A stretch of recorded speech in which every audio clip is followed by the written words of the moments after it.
how is everybody doing today? And in this video, we are going to be talking about a topic that honestly gets brought up quite a bit in the Star Rail community, especially with a lot of the units that are coming out when it comes to Bronya and Sparkle, when it comes to Ruame as a period, when it comes to new DPSs coming out, all that type of stuff. And that is basically the idea of power creep. And thankfully enough, let's see if I can get this working. We are going to be reacting to Vars' video, which Vars, if you didn't know, I have reacted to one of his videos in the past. I do have his link in the description, in a pinned comment, all that type of stuff, so you can go check out this video. His videos are absolutely amazing, and he covers so many different games across his 3 different channels, if I'm not wrong, and they're just all really great videos. Please go check it out if you haven't already. But today's video, we are going to be reacting to this video, is Honkai Star Rail power creeping too much? And before we start this video, I do want to get your opinion. I will, of course, make sure to like the video, so all that type of stuff if you're ready for more stuff, because we got drip marketing soon, we got the stream soon, we got acheron soon, adventuring soon, a lot of stuff happening very, very soon. And going ahead and talking about what we're going to be talking about today, do you think that Star Rail is power creeping in terms of all the units that are in the game? Do you think everyone has their own niche, that they all stay in their own lane for the first part? And we're not including acheron right now, we're not including adventuring because we don't know their kits, you know, and all that type of stuff. But let me know if you think that, you know, we're heading down the path of, you know, some characters are becoming irrelevant, some characters can't be used, or just do you think the game is in a healthy state where every character can be used, every character can brute force, all that type of stuff? I would love to hear your comments below. But let's go ahead and start seeing what Vars has to say about the power creeping, and of course I'm going to give my own thoughts as soon as we start the video. Honkai Star Rail has completed one full version cycle, celebrating this occasion with the release of 2.0 Yes, and sir, the yes, hotly sir. anticipated world of Penacony, the next area for the main storyline, bringing with it a fantastical atmosphere, new settings, and lots of new characters to no doubt entice the players into saving up for, of which the first 2 made available to us are Black Swan and Sparkle, 2 Yes, very sir. interesting characters in their own right. Now, a point of discussion that Star Rail players have brought up throughout version 1, despite it being far too soon to tell, is whether this game is advancing its power scaling at a faster pace than Genshin, compounded by the more simplistic, almost binary elements to its gameplay, making it more likely for market share to be contested between units, and the question of power creep appears to be more probable for this game. Today I want to bring that discussion to light, as well as address whether Honkai Star Rail is or isn't power creeping by I would say that that is very true in my honest opinion. The way Star Rail is set up versus Genshin, I do see where in Genshin you can kind of play different play styles a little bit differently than how you would say Star Rail does it, with like dot, follow up, all that different type of stuff. But with Genshin, it quite literally is the feel of the character, and then you also have to add in the elements of what they do and all that type of stuff. So I can see where he's slightly going, where how this is going to be a little easier to be able to power creep, because just like the way it is in Genshin, you know, you have certain characters used for certain reasons, either become single target, AoE, gathering, all that type of stuff. So there's a lot of different roles and a lot of different sections in between each character that separates them from each other, making it super hard for them to outright power creep the rest. And of course, they're all, as Genshin has been out for a very long time, a good bit of power creep from the Gen 1 characters all the way to the Fontaine units. As you see, there's a lot of power in between, you know, that and that. And you know, you're gonna see a lot of power creep or a lot of differences in power or utility that they have when it comes to how long the game's been out, and we're only gonna see it become more apparent as Star Rail continues down the path that it's going. But I think it's going down a pretty good path. Let's go ahead and start the rest of this video. Presenting arguments for either side. Let's begin by going over the causality behind this sentiment. Gacha games are notorious for power creeping more than most other 100%. genres as a Like result how of its Amber- monetization system. The more practical value a character has, the more incentive they have to be sought after. Dahito is thus increasing absolutely sales. broken. So gacha developers have a financial motive to play into power creep, since if units are weaker than a player's existing units, there's not much of a reason to pull for them. 100%. The other aspect that drives power creep is, of course, the necessity of pulling for them. Genshin's a lot to make do with serviceable characters on account of there being almost no semblance of difficulty whatsoever, releasing only maybe 1, Dang. 2, maximum of 3 meta-defining units per version, while everyone else is seen as optional. In terms That of is true. absolute value, if you have characters like Alhaitham, Nahida, Nivelette, Nilou, etc., you can very easily skip every other banner, since those units effortlessly clear the entire game handcuffed and blindfolded. 100%. For the sake of giving you something to visualize, the cutoff point for Genshin is more lenient than Star Rail. We can say top 70 percentiles considered meta, arbitrarily speaking. Star Rail is no Fire Emblem Heroes or Final Fantasy Brave Exvius, where the next banner is twice as powerful as the one that came before, but they do set off Is the it really radar that a bit more bad? conspicuously than Genshin, with the absence of meaningful extrinsic sources of damage in Star Rail, such as elemental reactions inflating your DPS. Most of your performance hinges on the characters themselves, resulting in each one's individual output playing a bigger part in determining whether you can pass or fail the game's content. Speaking of content, while Genshin has only Spiral Abyss to fall back on, and even then, it's only really 412, Star Rail has 3 types of endgame content. It's so Memory of upsetting Chaos, that Star Rail's Genshin equivalent doesn't to Star have Rail more Abyss, endgame, Pure and I Fiction, really, a wave really battle like gauntlet that game. challenges Dang, his your Black ability Swan to went clear down. as many enemies as possible in a set number of turns, and finally Swarm Disaster, a roguelike dungeon crawl game mode that has you accumulate buffs and items to face off against increasingly difficult opponents. Though none of these modes are stifling enough to be uncompletable by free-to-play players, one thing is for certain. The ceiling of Honkai Star Rail's endgame difficulty reaches measurably higher than Genshin's, both in scope and 100,000%. diversity. You not only have to build units that can rush through bosses quickly, but you have to build units who can wave clear, units who can sustain themselves in long protracted fights, and so on. Team building is of greater import in Star Rail as players need to optimize their party slots, skill points, and rotations to... This is exactly why I love what Star Rail is doing, because unlike Genshin at the current moment, where their only end game and their only source of getting your team built up to what they need to be is quite literally just a Spiral Abyss, we have Pure Fiction, we have the simulated universe with the Golden Gears and Swarm, and a lot of characters get value just from those modes existing. Japard became an absolute god as soon as simulated universe came into the game with Swarm Disaster, and also with having, what is the other one called, Golden Gears. He quite literally carried me through all my runs, and he was a character I would have never built if they never put that mode in the game. Same thing goes for characters like Argenti. People would have never pulled for him if it wasn't for Pure Fiction. Same thing with characters like Hibiko and Herta, characters that have been in your box for the longest of time and no one has built them, no one has used them, and Pure Fiction quite literally made them some of the most valuable units and one of the higher invested units for you to be working on your account to be able to clear any side of Pure Fiction whenever a new one comes out. Because as you may know, we've used Himiko and Herta not only in the first one that was more centric towards, what was it? I forget, honestly. Follow-up attacks or being able to make shatter happen when the enemies coming in. And then Dot came out, Himiko Herta still doing well. And then now that it's follow-up attacks, they're absolutely wrecking havoc when it comes to each side of the Pure Fiction. And not only that, even the video that y'all are watching that is doing very well, so thank you guys so very much,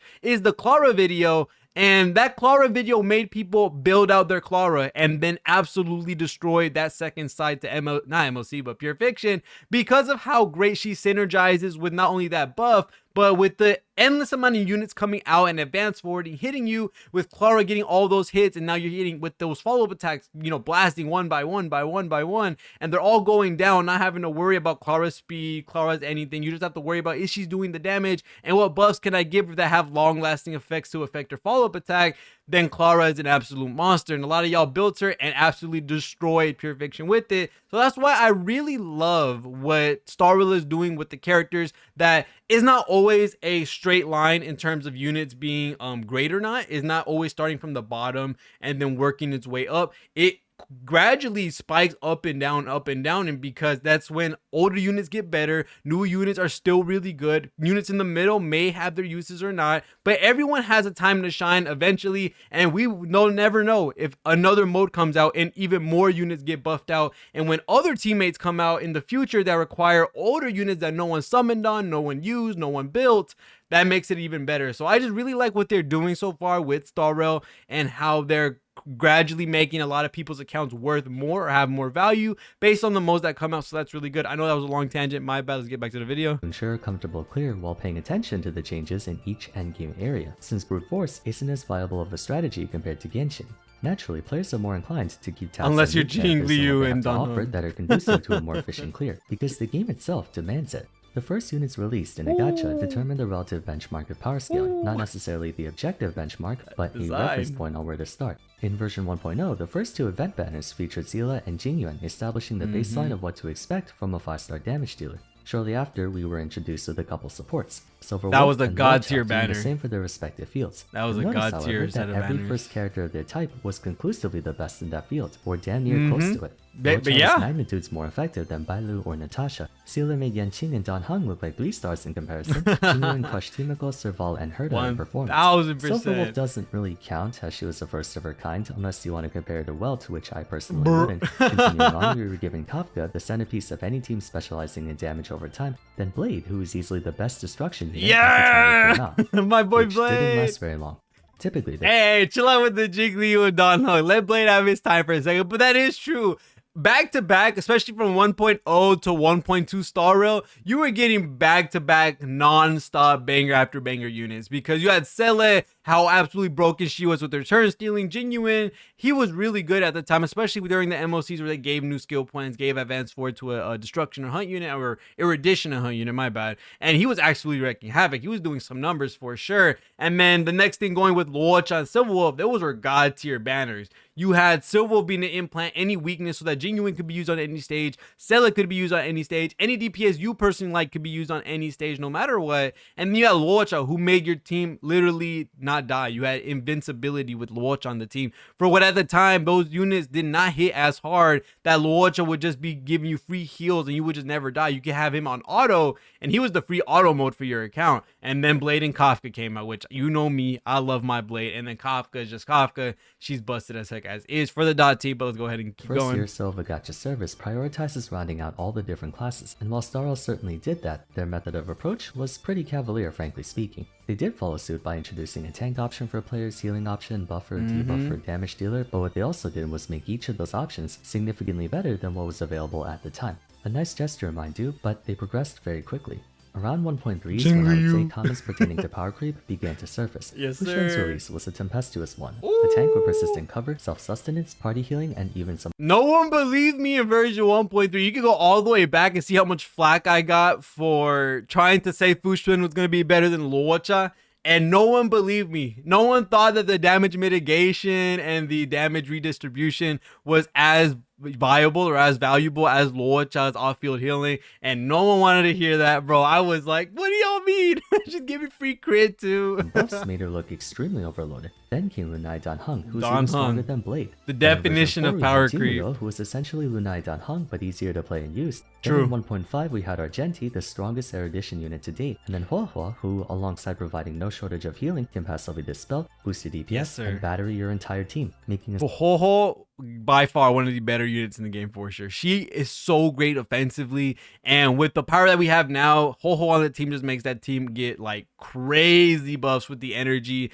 and the attack, because everyone can use the energy for a DPS, because you get massive buffs or core parts of their skills or core parts of their kit based on the energy that you have or based on the ultimate that you're able to use. So Ho is an absolutely great unit. But about Argenti, although yes, Who, he alongside was 1.5, one of we the had better Argenti. units in erudition at the time, also at the time, everyone kind of had their set amount of DPS units. If you got Argenti and you enjoy him, okay, that's 100% fine. I'm not saying you can't enjoy Argenti at all. He's still a really cool character, in my honest opinion. But at the time, for a general player consensus, no one really needed Argenti because we had so many different options in regards to damage that he wasn't really needed. Because you had Himiko and Herta, they were both pretty easily accessible. Herta's free. Himiko, everyone loses their 50-50. So if you did get Himiko, then those were some really great erudition units to have, especially with Pure Fiction coming into the play. And then you have all these other DPS units like Blade, Kafka, Jing Liu, Sele, Jing Yuan, all these other DPS options in the game before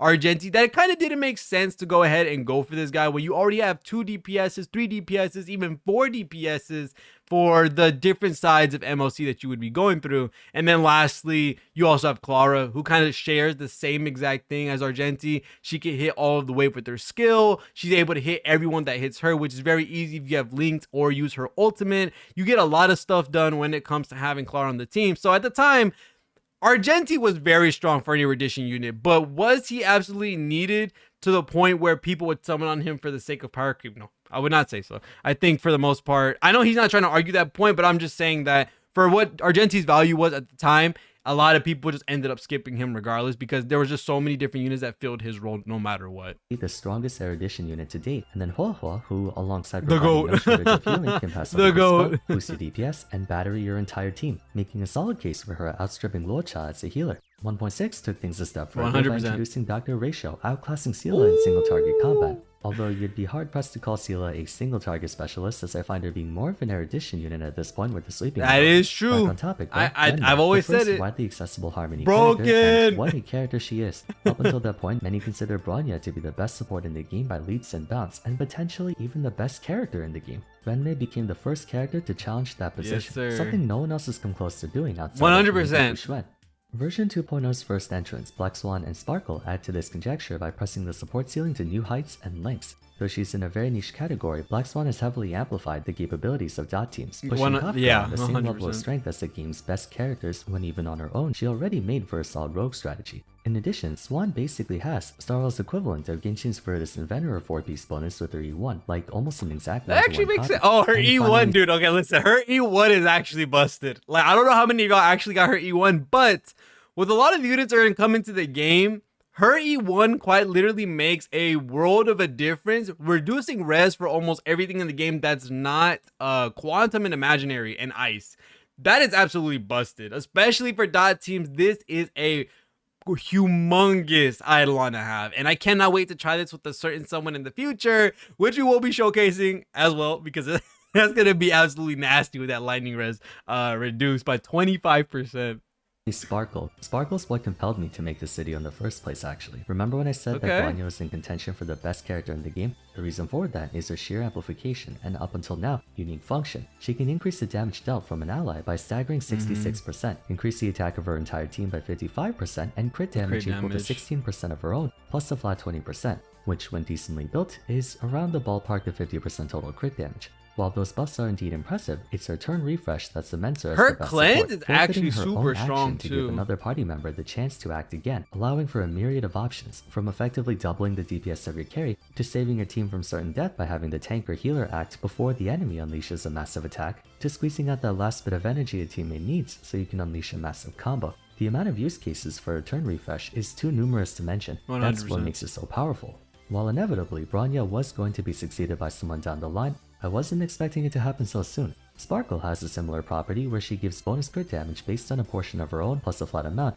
In exchange for giving more crit damage, she only affords it to one target. But when sufficiently built, you could potentially give more than 100% bonus crit damage to a single ally. And she also advances that teammate's action by 50%. Despite appearing to be only half as good as a full turn advance, in practice they're almost essentially the same. 100%. As for the rest of her skills, they literally break open the constraints of Star Wars gameplay. While present in battle, the max number of SP increases to 7, and Sparkle gives bonus damage to her entire team each time a skill point is consumed, up to a cap of 18% and rank 10. I'm not gonna lie, Sparkle's talent I think is probably her strongest portion. Not her crit, not her advanced forward. Because realistically looking at Sparkle, especially for the teams that really want her, so like a lot of the SP heavy teams like Dan Heng, like Sele, all these sub DPS teams, everything like that. I think being able to hold 7 skill points period is kind of like the game breaking factor of Sparkle. Just because having that extra reserve that you're always able to use, which, you know, with all the SP positive characters that we always talk about, with like Ruame, Tingyun, all the sustains we have in the game, Pella, there's a great majority of support characters that are able to be SP positive while also applying a buff 100% of the time. And looking at Sparkle being able to up that reserve that you can have, especially for characters like Dan Heng who use 3 skill points at a time, being able to build up that reserve allows for him not only to constantly 3-point skill point every single time, but also allows the SP positive characters to keep building it up while Dan Heng is waiting, and then go ahead and give themselves room to be able to generate the skill points and then get skill points for them as well, so they can pop their buffs whenever they're needed. And then couple that on top of Sparkle's ultimate, you just get an unlimited, quite literally, amount of skill points, which absolutely breaks a lot of the team comps and how you're supposed to build it. I think for the most part, really well built supports would have been able to do a slight job of what Sparkle could do, but the fact that you can raise your reserves up to 7 just allows you for a lot more leeway in between the battles. So that to me is the most broken thing about Sparkle. Let me know what you think in the comments. Specifically, what do you think is the best part of Sparkle's kit? Me personally, I don't even think it's the skill point gain. I don't think it's the crit damage gain, the advance, or nothing like that. I think it's quite literally having 7 skill point bar is quite literally one of the more broken things in this game for sure. Like that, you literally just see how broken it is with how it like laps over the skill point gauge. Because before, even if you had really good supports like Hanya, like all these other SP positive characters, you had 5 and that was it. So Dan Heng uses 3, your 2 supports uses 2, or a sustain uses 1, and now you're left with 1 skill point between 2 different characters that haven't gone yet. And then your Dan Heng is about to come back with Sparkle or Bronya, whoever you're using, Now, guess what? You have only one skill point to use. You only have one or none skill points to use. And if Dan Heng hasn't used his ultimate, you don't have any free skill points to use as well. So there's just a lot of things that get thrown at you as skill points get expended from your team. And with having the 7 skill point bar and being able to hold that reserve a little higher than usual, that makes for a lot smoother, a lot easier rotation. So I think that's by far one of her better qualities for being a character. Furthermore, with her ultimate, she instantly recovers 4 SP for the team and amplifies her talent's damage amp from 6% per stack 4 to is 16 insane. for a total I thought it of was 3 at 48% first. damage. 4 is insane. Think about this for a moment. Since the beginning of Sora, one of the core facets of its combat is SP conservation. The more SP 100%. efficient units are, the better. It's why Fuxuan, Luocha, and Ren Mei are so valuable because they only need 1 SP every 3 turns, if that. Sparkle throws that entire I don't know mission about on its head. And I don't know about Luocha.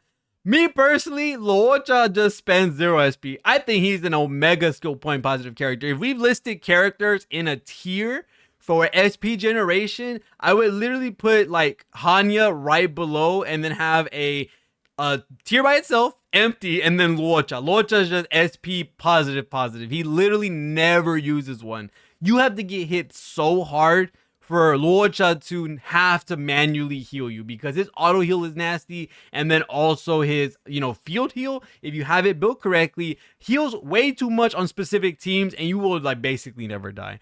That to me, Luocha is way more than SP positive. I couldn't even put him with the other characters because he literally never has to skill. That's literally the truth of Luocha at that point. To spend SP, not conserve it, by giving you more than most parties know what to do with, and that's in tandem with the massive amount of crit damage and total damage. It wouldn't be a stretch 100%. to say Sparkle is the strongest character in the game. She gives just as much offensive capability to her carry, if not more than the likes of Bronya and Renmei, on top. Okay. This is where it gets a little controversial. We're halfway through the video. Okay, so Sparkle being better than Bronya, I am starting to see slightly where I can agree. Slightly. Just because I'm trying to look and especially play with certain characters that wouldn't necessarily need the extra, skill points that Sparkle provides. And a lot of it came from me thinking from beforehand that like Dan Heng, Sele, all these characters that were in the game that use skill points heavily, people were already playing with these characters in a certain way so that they can do their full potential without needing Sparkle because Sparkle wasn't out at the time. So looking at characters like Hanya, looking at characters that have SP positive kids, these are the things I was looking at versus Sparkle and what she's able to do.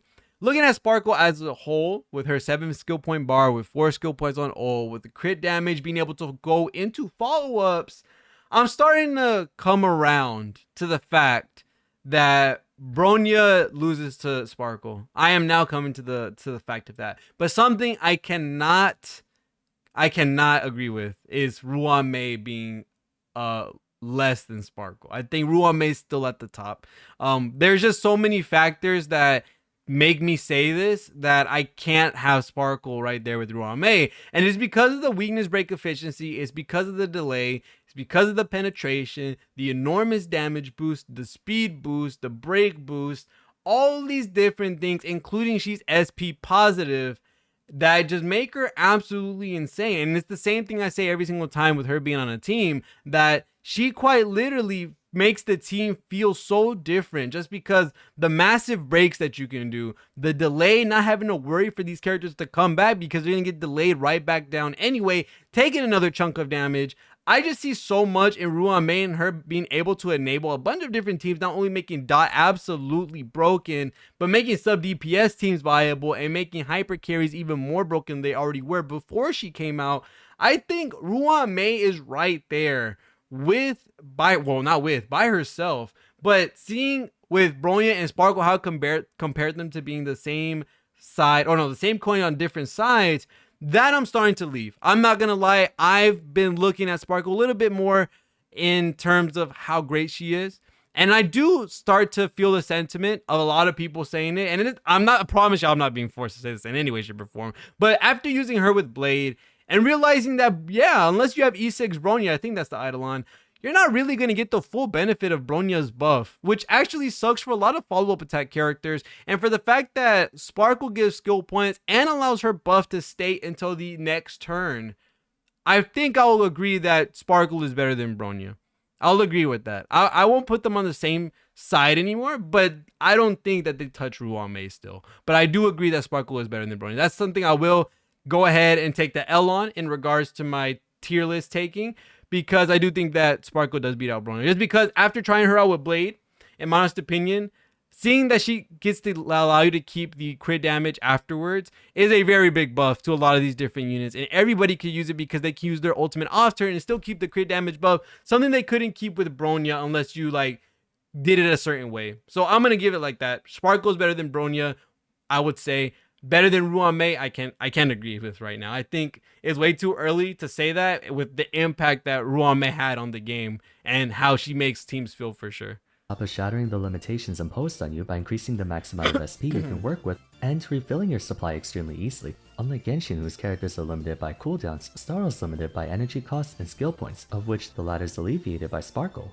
Given everything I said so far, it's entirely plausible that Starl is indeed witnessing power creep, possibly more than is needed or even healthy for the game. Not only are new units coming out who can achieve greater heights than their predecessors, but they can also do it more consistently, for less investment, and more easily. Jing packs the same kind of DPS Lunae Danheng can dish out, but without the hassle of SP management. Renmei gives tons of buffs just by existing. You don't have to worry about turn management or timing or anything. 1000. Just turn your brain off and she works. Yep. We are at a point Yep. where, barring a select few characters, most version 1 units are either barely holding on to meta relevance or have been shocked out. For players, Hey, why is Herta there? Why is Herta there? They showed Pure Fiction gameplay and then they showed we are at a Herta. point where, barring a select few Herta characters, is most S version tier 1 right units now are in either terms barely of holding. investment. You need to level her up. If you have her on the account, what you do because she's free, you level her up right now because she is literally god tier for Pure Fiction. I think that's reason enough to use her and reason enough to invest into her this far down the line. I think at this point she is absolutely amazing. Jing Yuan being here and Yanqing being here. Okay, Yanqing I can understand because Yanqing just doesn't work now with the units we have in the game. There's kind of no one that helps him out besides another standard banner unit, which is Japard. And then Jing Yuan, I wouldn't say he's like directly getting pushed out of the meta right now. He does have his problems, and we talk about this too much to the point where I think y'all already have the earful that everyone gives you, but I don't think he's falling off. Is he compared to like characters like Jing Liu, characters like Dan Heng, like not on their level? I would say so. But is he not usable? I would not agree with that. I think he's still like great with his best team, with Sparkle, with Ruan Mei, or with Ting Yun. Any like rotation of those, because I know a lot of people like to switch it out. Also, a lot of people like to fight about which one's the actual best comp, so I'm not going to go in with that. But I still think that Jing Yuan is still usable. I still think Jing Yuan does hold a lot of power with the right teammates. But is he falling off the meta? No, I wouldn't say that for sure. Yanqing, yes. Or have been shocked out. For players who lack every 5-star in the game, they might still use characters like Su Shang, Qingche, Natasha, and whatnot, but if they had all the 5 stars, they likely would not be using them. I would agree with Natasha. I would agree with Su Shang. I don't know about QQ. I think QQ is fun enough and has enough power to her that a lot of people still use her. I still think if you have E6 QQ and you have a Sparkle, I think a lot of people would actually not mind using QQ for a lot of the end game content because she hits like a truck. I won't take that away from y'all ever. Qing Chui hits like a truck. You got 300k, 400k enhanced basic tiles. You have all-star key and the ultimate. So yes, she has some absolutely nasty damage that 5 stars are, some 5 stars can't even do. But it's still RNG at the end of the day. I'm not going to let that pass aside. But I would still say that Natasha, Su Shang, yeah, they wouldn't be used if people had the 5 stars for it. But QQ, I think, has the power of a 5-star to the point where she would still be used even if you had 5-star DPSs. Not be using them. Starl's version 1 units are not at the same level as Genshin's Power 5, that's for sure. And many of its 5 stars are also struggling to keep up with this progression. 5 stars, yes. 4 stars... Like, well, I think it would only be one, right? It would be Ting Yun, who's like kept her S tier for the longest of time. I think the only characters that come out that haven't been used as much are like Asta. Some people are starting to use her. I literally just saw like 20 minutes ago that Gotcha Smack posted a video for Asta, so I can't wait to watch that. But a lot of people are half forgotten about Asta, but Ting Yun is still really great for a version 1.0 character being as busted as she is and still universally loved, universally used as she wants to be. I think we're good on that, but 100% we don't have as many as Genshin. Genshin has like a multitude of different characters that are so strong that they're still meta relevant years after the game has come out. So we don't have that on Genshin for sure. Like I think are 5 stars even lacking comparison compared to Genshin's in regards to the first versions of it. But Ting Yun, she's still standing strong. Another argument in favor of Powercreep is the comparatively more binary nature of Star Wars combat like I mentioned earlier. With its turn-based gameplay, there's less room for mechanical expression and combo creativity than that of a real-time action RPG. As such, combat in Star Rail is all about numbers and turn order, making it significantly easier to achieve the maximum output of a unit, whereas trying to achieve maximum results in Genshin is much more inconsistent due to a lot more moving parts and fluctuating aspects that can change at a moment's notice. I can agree with that. You may have gotten the wrong reaction, you might have accidentally bursted after your character's I'm telling y'all, buff Genshin has such good combat and they wasted it with how they worked with the simulations and game. calculations are more so applicable upsetting. because you can consistently replicate them in practice. With this in mind, every unit has set value and contributions, with the only difference coming down to what elemental weaknesses the enemies have and how many enemies there are. Continuing on with that, Renmei, Bronya, Tingyun, Pela, Silverwolf, etc. can all be graded on the same basis, how much they add to your team's overall DPS. Likewise for carries, how much damage they can do. The Jingliu and Dr. ratio are different paths. They can be directly weighed against each other in single target, multi-target, etc. Though Bronya and Silverwolf specialize in buffing and debuffing respectively, ultimately it comes down to how much damage they let their carries do per turn. Beyond the scope of units, light cones are also something to make note of. I understand what he's trying to say due to how Genshin works and how each character really can't be compared as much because of how many sub niches and bars and sections and cells that each of these characters kind of populate, and how for Star Rail it is just because, you know, how the game is, it being a turn order game, not having anything crazy like reaction or anything like that. I don't think realistically the amount of value tied to a unit is how much DPS comes out of the character, because looking at characters like Silverwolf, where you compare them to Bronya, Silverwolf kind of has a little bit too much extra utility versus Bronya, that they both have their own way of being better than each other, if you understand what I'm talking about. Because Bronya, we know that she's universally wanted on almost every team, because every team in some way, shape, or form can use those buffs that she provides. But for Silverwolf, a character that I always say, even though I am putting her lower on the tier list whenever I do make mine, or whenever I talk about the Pride 1 tier list, I still think she is a must pull for a lot of free-to-play players and a lot of players, period, unless you're ultra giga-well where you just get every character in the game. Because Silverwolf allows you to have fun with whatever team you want, and that's a very crazy amount of utility and a crazy amount of strength for a character to have, for you to be able to play whatever you want, no matter the weakness, have their defense shredded, have the weakness implant, and you are absolutely fine. I think that type of utility versus a straight DPS increase cannot be shared, in my honest opinion, because those two are in worlds apart. One allowing you to have more fun in the game, play whatever you want, have any character you want to play with be viable, versus a character who is like one of the god tier supports, giving you a fat ton of damage, crit damage, advance forward, all that type of stuff. So that I might have to disagree with Vars when it comes to some of the supports being compared only on DPS value and how much it gives you an extra, you know, value and utility. I would have to say stuff like Silverwolf, stuff like Ruan Mei's delay. There's a lot of things that go with the actions that a lot of these supports have, like Ruan Mei having the delay, the weakness break efficiency, all of that stuff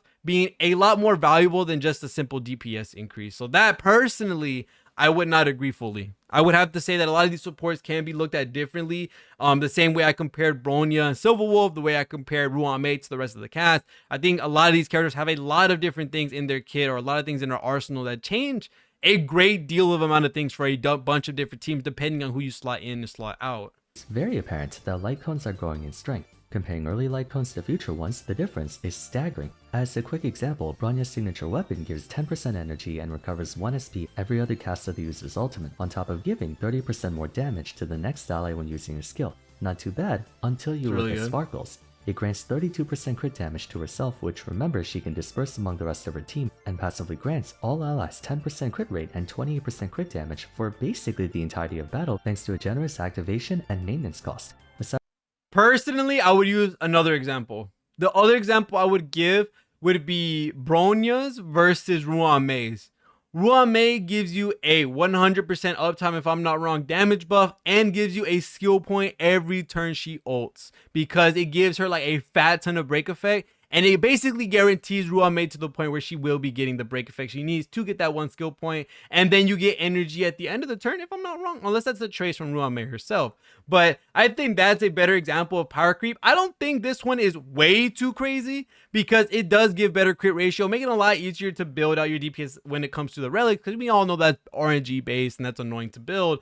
But I think that would have been a better example of power creep when it came to Bronia's versus Ruame's.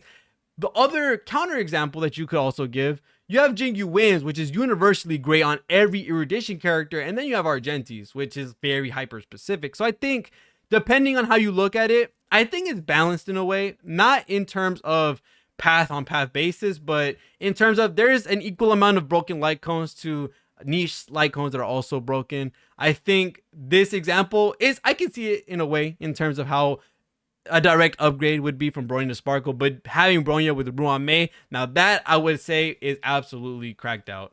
Aside from the SP recovery, Bronya's light cone is just totally outclassed by Sparkle's. There's a lot of evidence supporting that indeed, Starl is power creeping. The game's environment makes it easier for characters to overshadow one another, while characters themselves are ostensibly one-upping each other. Moreover, many of these units feel like one-size-fits-all characters who can work for any party and any team, increasing the likelihood of monopoly. It doesn't paint a very friendly picture, given there's a lot of endgame content pressuring the need for these all-purpose units too.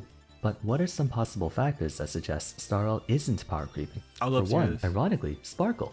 A character that got majorly buffed from her addition is Blade, who following his release has been overshadowed by other damage dealers. However, he's one of the best carries to use with Sparkle, elevating his position in the meta.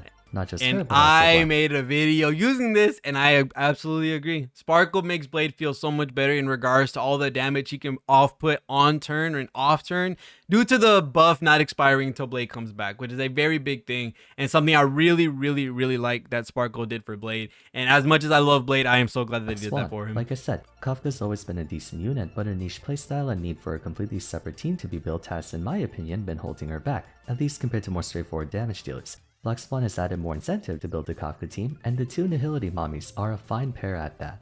One way to increase the power scaling of a game while minimizing the effects of power creep is through inclusivity. I don't think specifically Black Swan made Kafka usable, or like, I think with Black Swan it made Dot more OP than it was. I think Dot, if you took in break effect, when it took in the stuff like Luca making like 80,000 bleeds and Kafka being able to proc it, doing 100k skills, 300k ults, I think Black Swan just made it a better incentive to give the Dot team a try, rather than the Dot team be more complete or easier to use with Black Swan. I don't know if I 100% agree with that take with the Black Swan like saving Kafka in terms of not how do I want to make sure I'm getting this right. For damage dealer.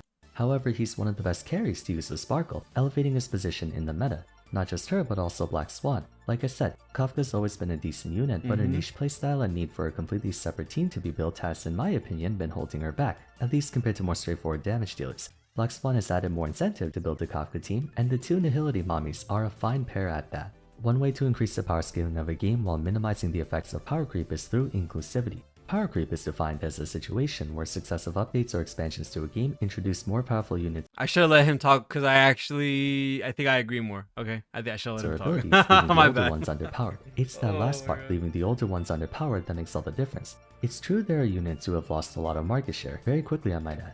God, just Matt Gold like this one. Several units have been given a second opportunity. The advent of 100% breathed new life into their addition, substantially increasing the usability of characters like Himeko, Serval, and Herta. And while Starl is introducing many Sasami knives, they're releasing an equal amount of niche units, Topaz and Black Swan to name a few. Consequently, a number of existing units are getting retroactively buffed, so while yes, the game is increasing in power, they're doing so in a way that allows many of them to benefit from it. The wide selection of endgame content also does a good job keeping things under control. If it were just Memory of Chaos, then power creep would be a far bigger issue. But Swarm Disaster's many paths make it easier for less popular units to have their 5 seconds of fame. Chief of all, Pure Fiction presents an entirely different game mode with entirely different win conditions, creating more scenarios for units with unconventional strengths to excel. Rounding this all out is the very essence of turn-based games itself. Since everything ultimately comes down to numbers, it prevents units from overstepping boundaries. In a vacuum, Argenti might be stronger than Himeko, but if they make the next Pure Fiction or MOC buff catered towards fire element units, then his advantage over her holds no water because there's only so much he can do in a single turn. It's not that he's so much stronger than Himeko to where he can ignore everything and just brute force. so they can level the playing field through circumstances too, even if it is artificial and temporary. As it stands, that's why I want them to play around with elements a little bit more. That way we can make cooler teams and crazier teams. Because sometimes it feels like they have patterns that they kind of rotate through enemies. And I just want them to start putting stuff weird together. That way we can make teams happen that make things happen. Like, I don't know, have wind and quantum on one enemy, and then that allows for like a mono quantum team with, you know, blade or something. I don't know.